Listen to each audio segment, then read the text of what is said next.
Welcome back, everyone. I'm Zell, and once again, we're looking at a Kubey knife. And do what you never did. We all know that that probably means something very profound in Mandarin Chinese or Cantonese. It doesn't mean anything very profound here in the United States, but we've seen this before, and that's okay. We're not going to poke at them on this, but this is actually a very important knife, and let's get into it and look at it. The packaging has went down from our S35VN and everything knife, and I probably better put that away. We get a little thing from Kubey, care for your Kubey. Patrick Ma, founder and CEO. I think that's supposed to be founder and CEO. And you'll see that a lot, little errors whenever these new companies come up, because they don't have an English checker yet. They're doing the best they can, because most of these companies really are a lot smaller than you might believe. Anyhow, Kubey was founded a few years ago, and they did the standard Chinese knife game. They were making inexpensive knives and trying to sell them en masse on Amazon, eBay, etc. I looked through some of their older website, and I don't know every knife that's out there. There may have been some cloning and some of those other things going on, but they have done like many companies have done, and they have given up on that game and decided to move forward into making their own knives under their own brand, following along We, Best Tech to you, etc. And Kubey got a hold of me a while back, a couple weeks ago, not even a couple weeks ago, more like a week or so ago now, and offered to send a knife. And they ended up sending two, which is really cool of them. I appreciate that. And I told them, like I tell everybody, they get honest reviews. And usually they'll go watch some of my reviews, and it makes them decide that maybe they better get their poo in order a little bit more before they send me anything. I've had knife companies excited, and then whenever I kind of talk to them, they kind of back off and say, hey, we'll get back with you soon. And most of them do when they get some things straightened out, and that is really cool. But I understand that you don't want to send something you know is going to get a bad review. And I was kind of surprised when Kubey sent these. I was really surprised whenever they showed up like they were sent through freaking laser mail or something. It was seriously 2 days or less that they showed up. They have got a shipping system here in the U.S. that is just unfreaking believable. So anyhow, on to the knife. I was really surprised that they sent this. So why was I surprised? Because usually whenever we talk about the lower end of knives and they send you something, or even the upper end, it doesn't matter. There's always these little technical details that the companies fail on. Why do they fail on them? Because they don't know yet. They haven't learned. And if we give them a chance to learn, they usually get it. You know, we had to learn. Best Tech is still learning.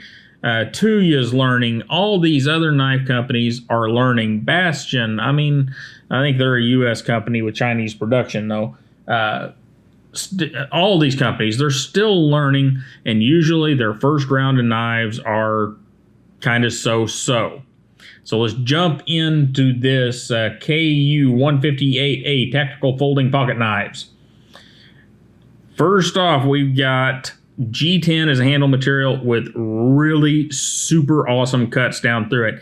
Now, I would have used a different tool to make these cuts so that there'd be a little bit of a chamfer here, but still yet super cool looking. And it's not exactly sharp either. It's just, I would have done it a little bit different, but you know, that's how Zell is. He's always got to be a little different. Super cool that they did that. I'm not, the designs here and there, it's just that it looks freaking cool, especially on this blue and black. Got a lanyard hole back here. Once again, they paid attention to the back spacer, did some stuff there to keep it from being just freaking boring. Got a little bit of soft jimping up here. Office hands will be fine all the way across this knife. Nothing super sharp. And, you know, standard, I think they were 60 thousandths liners. I measured them, and they were fairly standard. Nothing special here, but it's still special. Why the heck would I say a $40 Chinese knife is special? You missed that, didn't you?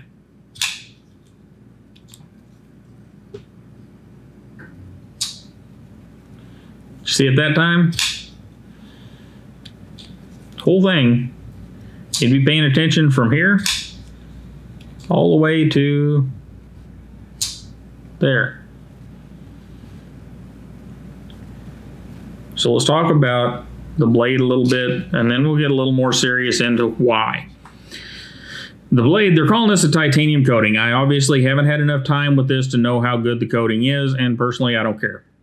At 40 bucks, as long as it's not paint, like, what's the company with the fancy knife, Cold Steel used to use, I'm fine. And they're saying it's a titanium coating. We'll see. D2. It's been tested by some people in the community. They say it is D2. Good enough for me.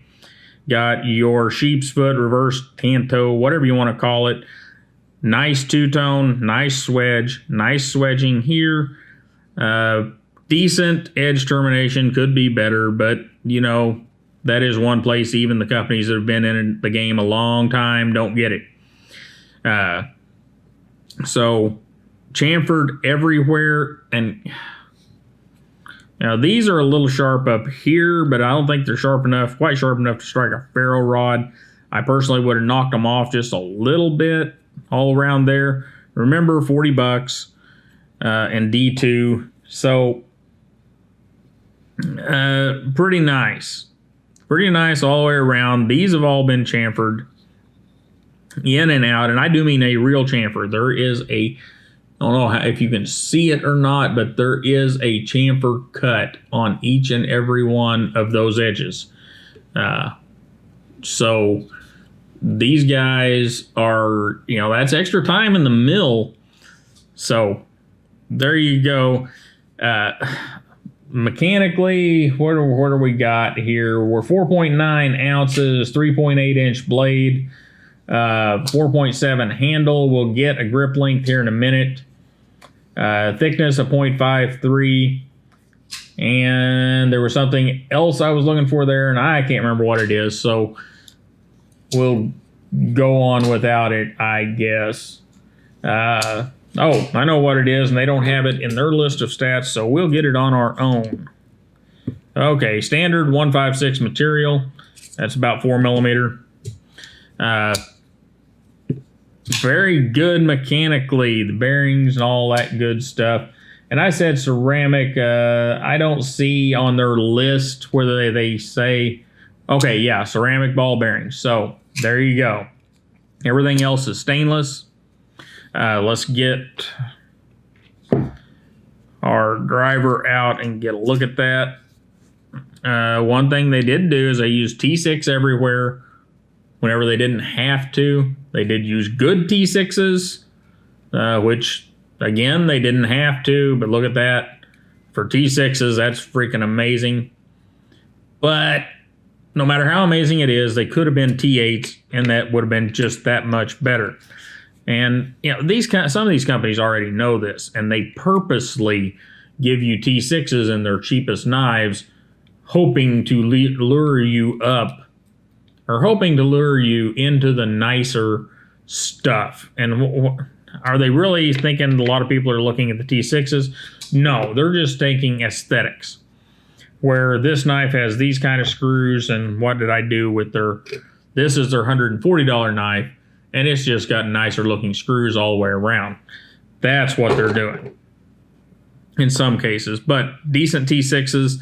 The only place I can really fault them hardware-wise is it does look like they have a parts bin pocket clip, but it works. In fact, here, we'll go ahead and throw it in the Levi's real quick. And yeah, it friggin' works. I mean, is it beautiful or any of those sorts of things? Well, no. But hey, it works, and not too much of the knife sticking out, no pointies. Pretty good stuff there. Now, on to the mechanicals and action and what's important here. We've done a lot of talking in the past several videos about geometries and about how to get good flipping action, whether you realize or not. We've talked about that on several occasions here recently on some of these knives. I want you to look where this flipper is. See our center line? See where the flipper's at? See how large the flipper is? They are giving you no excuses. If this knife doesn't flip open with no wrist, then, well, there's either a mechanical problem or you need to go back to getting one of them little donut things, squeezy donut deals to get some hand strength up. Because if you break that detent, this thing flips open. And that is the first part of the beautiful on the action. The other part is this is a $40 knife, my friends. That's the other side. It's centered. No BS. No silliness. And I'm pretty sure that these weren't hand-picked or anything like that, because they just came from their U.S. distributor, not from some person specifically, that might have had the option. And I haven't done anything. I have not oiled them, haven't had them apart. We will get them apart, and just very nice. So let's kind of wrap this up. We'll get that one measurement everybody thinks they have to have because they got whatever, big hands, small hands, whatever it is. With 3.8 inch blade, this thing should fit everybody, right? So yeah, we're nearly 4 inches there on your grip length. So to sum it up, what would I change? Well, guys, the only thing that I would do here, and I wouldn't do a lot of it, but I might do a little more chamfering, a little different, and use, instead of a chamfer, use a fillet on some of these areas right through here, and especially across the back, simply just to make them a little softer. And I would get yourself an identifiable Kubey pocket clip, something that is yours, not something that looks like it came out of the parts bin at some generic knife company. So do those two things and Kubey is good to go. Other than that, it's one of those time will tell things, but at $40, it's again, we've said this many times whenever we hit this $40, $50 price range. The winner right now, and you can't argue with them, is the Civivi line from We Knife Company. You just can't argue with that stuff. However, they're $42.50 in the low end with a stainless. If you want a semi-stainless at $40 and you want the longer, somewhat edge-holding ability of D2, then the Kubey knife is, it's hard to argue with, guys. I hope to see distribution get better with these knives. That would be my big holdback right now, is I don't know about their U.S. support, and I don't know about their distribution here in the U.S., and we all know those are huge, huge points. I'll try to get back hold of Kang and see if I can find out about that warranty and distribution deals. I forgot to whenever we were talking before, but I'll see what I can do there and we'll let you guys know. But overall, ladies and gentlemen, this is the second Kubey knife I have talked about, and bottom line is this: if these guys have U.S. customer support and can get their distribution system together to where they have distribution through the major outlets, and be aware that whenever they go to, say, Knife Center or Blade HQ, that because of the numbers involved, the prices on these knives will probably go up some. It's just part of the game. I really wish these companies would not lure you in, and I'm not blaming Kubey for any of this because it's actually a pain for them, but I wish they wouldn't try to lure the customer in with really low prices and then realize whenever they hit the big time that because of the multiple layers involved in getting a knife to a customer, you can't sell this knife for 40 bucks. This knife will probably be $50, $52, $56 by the time it goes through all the channels to get to Blade HQ. This knife from 140 to probably 165, 170, maybe a little bit more on this one to get it through Blade HQ. So there's been a couple of companies that have come through and done that here recently. Kubey probably being one of them. And I really wish they wouldn't do that, because not so much because that I want to take the good deal away from you. It's that whenever they do try to make that break into Knife Center, Blade HQ, etc.,